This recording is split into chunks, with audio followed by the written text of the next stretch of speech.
Welcome to today's Walk Through the Bible by historical category. We have 7 categories with 1 chapter each per day. This will take us through the Bible in less than 9 months.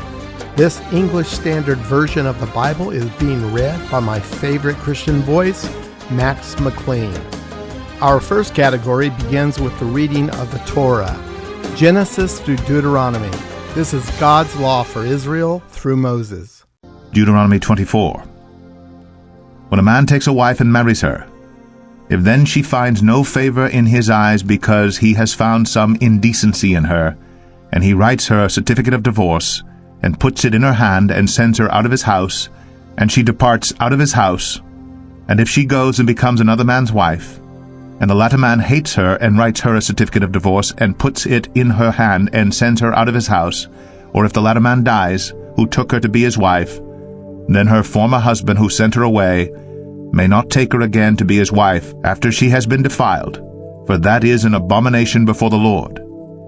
And you shall not bring sin upon the land that the Lord your God is giving you for an inheritance. When a man is newly married, he shall not go out with the army or be liable for any other public duty. He shall be free at home 1 year to be happy with his wife whom he has taken. No one shall take a mill or an upper millstone in pledge, for that would be taking a life in pledge. If a man is found stealing one of his brothers, the people of Israel, and if he treats him as a slave or sells him, then that thief shall die. So you shall purge the evil from your midst.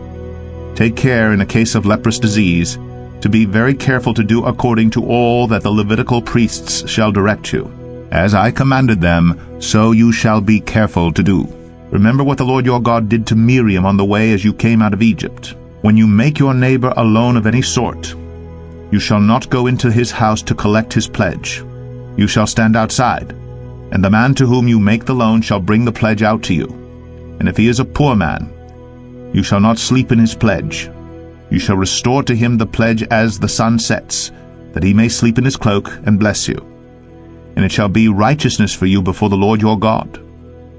You shall not oppress a hired servant who is poor and needy, whether he is one of your brothers or one of the sojourners who are in your land within your towns. You shall give him his wages on the same day before the sun sets, for he is poor, and counts on it, lest he cry against you to the Lord, and you be guilty of sin. Fathers shall not be put to death because of their children, nor shall children be put to death because of their fathers. Each one shall be put to death for his own sin. You shall not pervert the justice due to the sojourner or to the fatherless, or take a widow's garment in pledge. But you shall remember that you were a slave in Egypt, and the Lord your God redeemed you from there. Therefore I command you to do this. When you reap your harvest in your field and forget a sheaf in the field, you shall not go back to get it. It shall be for the sojourner, the fatherless, and the widow, that the Lord your God may bless you in all the work of your hands. When you beat your olive trees, you shall not go over them again. It shall be for the sojourner, the fatherless, and the widow.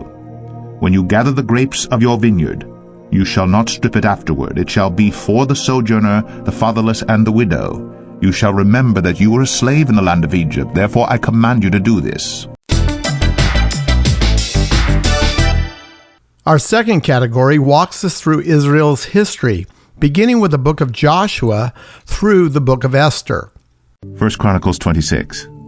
As for the divisions of the gatekeepers of the Korahites, Meshelemiah the son of Kor of the sons of Asaph, and Meshelemiah had sons, Zechariah the firstborn, Jediael the second, Zebadiah the third, Jathniel the fourth, Elam the fifth, Johanan the sixth, Elihunai the seventh, and Obed-Edom had sons, Shemaiah the firstborn, Jehozabad the second, Joah the third, Sakar the fourth, Nethanel the fifth, Amiel the sixth, Issachar the seventh, Peluthai the eighth, for God blessed him. Also to his son Shemaiah were sons born who were rulers in their fathers' houses, for they were men of great ability. The sons of Shemaiah, Othni, Raphael, Obed, and Elzabad, whose brothers were able men, Elihu and Semachiah. All these were of the sons of Obed-Edom, with their sons and brothers, able men, qualified for the service, 62 of Obed-Edom.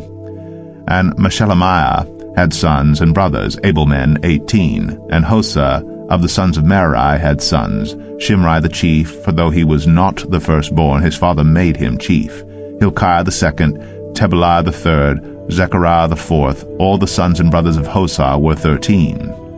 These divisions of the gatekeepers, corresponding to their chief men, had duties, just as their brothers did, ministering in the house of the Lord.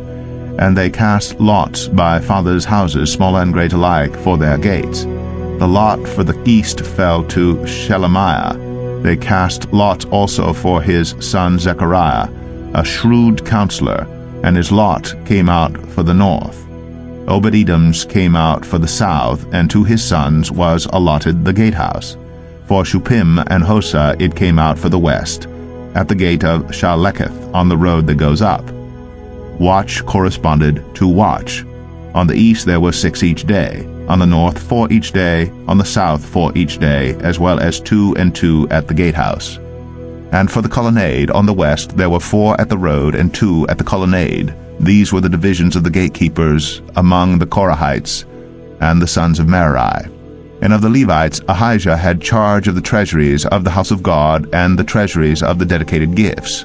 The sons of Ladan, the sons of the Gershonites, belonging to Ladan, the heads of the fathers' houses, belonging to Ladan the Gershonite, Jeheli. The sons of Jeheli, Zatham and Joel his brother, were in charge of the treasuries of the house of the Lord. Of the Amramites, the Isharites, the Hebronites, and the Uzzielites. And Shebuel, the son of Gershom, son of Moses, was chief officer in charge of the treasuries. His brothers from Eleazar were his son Rehabiah, and his son Jeshaiah, and his son Joram, and his son Zichri, and his son Shelomoth. This Shelomoth and his brothers were in charge of all the treasuries of the dedicated gifts that David the king, and the heads of the fathers' houses, and the officers of the thousands and the hundreds, and the commanders of the army had dedicated. From spoil won in battles, they dedicated gifts for the maintenance of the house of the Lord. Also all that Samuel the seer, and Saul the son of Kish, and Abner the son of Ner, and Joab the son of Zeruiah had dedicated, all dedicated gifts, were in the care of Shelomoth and his brothers. Of the Isharites, Shenaniah and his sons were appointed to external duties for Israel as officers and judges. Of the Hebronites, Hashabiah and his brothers, 1,700 men of ability, had the oversight of Israel westward of the Jordan for all the work of the Lord and for the service of the king. Of the Hebronites, Jerijah was chief of the Hebronites of whatever genealogy or fathers' houses. In the 40th year of David's reign, search was made, and men of great ability among them were found at Jazer in Gilead. King David appointed him and his brothers, 2,700 men of ability, heads of fathers' houses, to have the oversight of the Reubenites, the Gadites, and the half-tribe of the Manassites, for everything pertaining to God, and for the affairs of the king. Our third category captures the sad reality of Israel's fall, beginning with the prophet Isaiah and continuing through the last book of the Old Testament, Malachi. We see how God sent Israel prophets to call her back through repentance, yet foretelling of their imminent collapse as a nation, yet giving them hope for the distant future when they would eventually be restored and they finally would realize the fulfillment of all God's promises to them in the coming millennial kingdom. Daniel 6. It pleased Darius to set over the kingdom 120 satraps to be throughout the whole kingdom, and over them 3 presidents, of whom Daniel was one, to whom these satraps should give account, so that the king might suffer no loss. Then this Daniel became distinguished above all the other presidents and satraps, because an excellent spirit was in him. And the king planned to set him over the whole kingdom. Then the presidents and the satraps sought to find a ground for complaint against Daniel with regard to the kingdom. But they could find no ground for complaint or any fault, because he was faithful, and no error or fault was found in him. Then these men said, "We shall not find any ground for complaint against this Daniel, unless we find it in connection with the law of his God." Then these presidents and satraps came by agreement to the king and said to him, "O King Darius, live forever. All the presidents of the kingdom, the prefects, and the satraps, the counselors, and the governors are agreed that the king should establish an ordinance and enforce an injunction that whoever makes petition to any god or man for 30 days except to you, O king, shall be cast into the den of lions. Now, O king, establish the injunction and sign the document so that it cannot be changed according to the law of the Medes and the Persians, which cannot be revoked. Therefore King Darius signed the document and injunction. When Daniel knew that the document had been signed, he went to his house where he had windows in his upper chamber open toward Jerusalem. He got down on his knees 3 times a day and prayed and gave thanks before his God, as he had done previously. Then these men came by agreement and found Daniel making petition and plea before his God. Then they came near and said before the king concerning the injunction, O king, did you not sign an injunction that anyone who makes petition to any god or man within 30 days except to you, O king, shall be cast into the den of lions? The king answered and said, The thing stands fast according to the law of the Medes and Persians, which cannot be revoked. Then they answered and said before the king, Daniel, who was one of the exiles from Judah, pays no attention to you, O king, or the injunction you have signed, but makes his petition 3 times a day. Then the king, when he heard these words, was much distressed, and set his mind to deliver Daniel. And he labored till the sun went down to rescue him. Then these men came by agreement to the king, and said to the king, Know, O king, that it is a law of the Medes and Persians that no injunction or ordinance that the king establishes can be changed. Then the king commanded, and Daniel was brought and cast into the den of lions. The king declared to Daniel, May your God whom you serve continually deliver you. And a stone was brought and laid on the mouth of the den. And the king sealed it with his own signet, and with the signet of his lords, that nothing might be changed concerning Daniel. Then the king went to his palace, and spent the night fasting. No diversions were brought to him, and sleep fled from him. Then at break of day the king arose, and went in haste to the den of lions. As he came near to the den where Daniel was, he cried out in a tone of anguish. The king declared to Daniel, O Daniel, servant of the living God, has your God whom you serve continually been able to deliver you from the lions? Then Daniel said to the king, O king, live forever. My God sent his angel and shut the lions' mouths, and they have not harmed me, because I was found blameless before him, and also before you, O king. I have done no harm. Then the king was exceedingly glad, and commanded that Daniel be taken up out of the den. So Daniel was taken up out of the den, and no kind of harm was found on him, because he had trusted in his God. And the king commanded, and those men who had maliciously accused Daniel were brought in and cast into the den of lions, they, their children, and their wives.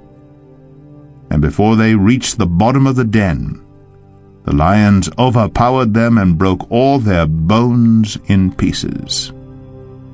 Then King Darius wrote to all the peoples, nations, and languages that dwell in all the earth, Peace be multiplied to you.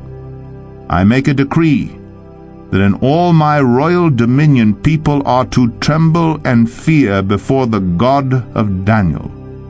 For he is the living God, enduring forever. His kingdom shall never be destroyed, and his dominion shall be to the end. He delivers and rescues. He works signs and wonders in heaven and on earth. He who has saved Daniel from the power of the lions. So this Daniel prospered during the reign of Darius and the reign of Cyrus the Persian. Our fourth category encompasses the books of the Old Testament known as the wisdom literature. These books include Job and Psalms, Proverbs, Ecclesiastes, and the Song of Solomon. Psalm 135. Praise the Lord. Praise the name of the Lord. Give praise, O servants of the Lord, who stand in the house of the Lord, in the courts of the house of our God. Praise the Lord, for the Lord is good. Sing to his name, for it is pleasant. For the Lord has chosen Jacob for himself, Israel as his own possession. For I know that the Lord is great, and that our Lord is above all gods. Whatever the Lord pleases he does, in heaven and on earth, in the seas and all deeps. He it is who makes the clouds rise at the end of the earth, who makes lightnings for the rain, and brings forth the wind from his storehouses. He it was who struck down the firstborn of Egypt, both of man and of beast. Who in your midst, O Egypt, sent signs and wonders against Pharaoh and all his servants, who struck down many nations and killed mighty kings, Sihon, king of the Amorites, and Og, king of Bashan, and all the kingdoms of Canaan, and gave their land as a heritage to his people Israel. Your name, O Lord, endures forever, your renown, O Lord, throughout all ages. For the Lord will vindicate his people, and have compassion on his servants. The idols of the nations are silver and gold, the work of human hands. They have mouths but do not speak, they have eyes but do not see, they have ears but do not hear, nor is there any breath in their mouths. Those who make them become like them, so do all who trust in them. O house of Israel, bless the Lord. O house of Aaron, bless the Lord. O house of Levi, bless the Lord. You who fear the Lord, bless the Lord. Blessed be the Lord from Zion. He who dwells in Jerusalem, praise the Lord.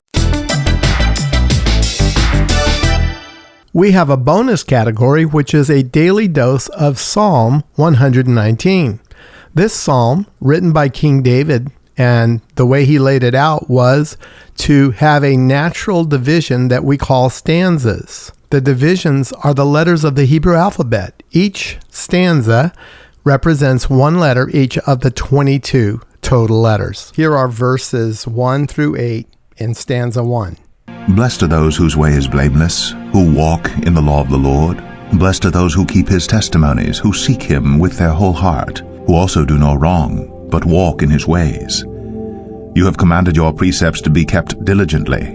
Oh, that my ways may be steadfast in keeping your statutes. Then I shall not be put to shame. Having my eyes fixed on all your commandments, I will praise you with an upright heart when I learn your righteous rules. I will keep your statutes. Do not utterly forsake me.